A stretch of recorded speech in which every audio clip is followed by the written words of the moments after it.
पे बेटा कि ये वापस करो, इसके टोटे मत करो, रासत के टोटे मत करो, इनकी जमीनें मत ले लो, इनका जाब मत ले लो, इनकी किस्मत पर इनके जानों पे तलवारें मत चलाओ। तलवार ये नहीं, कलम की तलवार।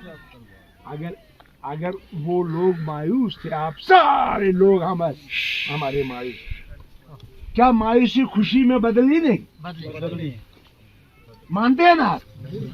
हाथ खड़े करो जो मानता है। कौन नहीं मानता है? क्यों नहीं? समझ अरे मेरी नजर सारा पर है। तो जनाब वाला क्या होता है? तीनों वही दिन आज भी है। क्या वही दिन आज भी है कि हम मायूस हैं। मेरे लोग तो बड़े खुश हैं। मायूसी मैंने इधर ही देखी है। देख रहा हूँ, मैं कहता हूँ यार अल्लाह पे भरोसा रखो, तवक्कल तो अल्लाह, खुदा पे भरोसा रखो, हिम्मत करो, हिम्मत से मरना मत देखो। आपको मुश्किलात का सामना किया गया, आपकी डेवलपमेंट नहीं हुई, आपके डीडीसी बीडीसी बनाए, इनको कहा कि आपको एमएलए बना दिया गया, बाद में हाथ क्यों? जब बीजेपी हार गई रियासत में तो इनके पावर खत्म, इनको दिया 70 लाख रुपया और बाद में कहा इसके निकालो टेंडर। और तब आ गई वो हालत कि जनाब यारी न खुदा ही रहा, न वसाले सनम, न उधर के। क्या अगर हम इसी को देखेंगे फिर हम इससे भी डूब जाएंगे। बिल्कुल नहीं डूबेंगे?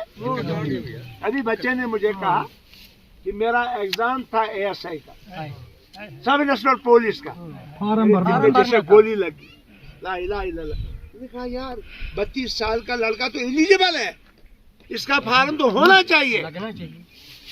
मैंने खुदा गवाह आज तक सर्विस सिलेक्शन बोर्ड के चेयरमैन को कुछ नहीं, हमारे लड़के रह गए यहाँ पे, उसने कहा मैं एलजी से अप्रूवल लेके इसको एक्सटेंड कराऊंगा। चलो कहा, बात तो पहुंची ना, बात पहुंची ना, कि नहीं पहुंची? अगर इसका भला हो जाएगा यार अल्लाह का चमक जाएगा, एक अफसर तो बन गया।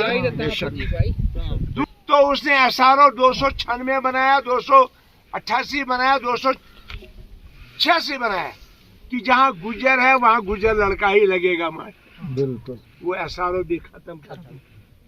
आंगन ये लगेगा पूरे इलाके में रहबर तालीम टीचर, वो यहाँ का लोकल हरिजन लगेगा, जहाँ हरिजन का गांव है, वो पार गांव है, वो नीचे गांव है, अब वो भी खत्म कर दिया। बताओ हरिजनों की भी दुश्मनी।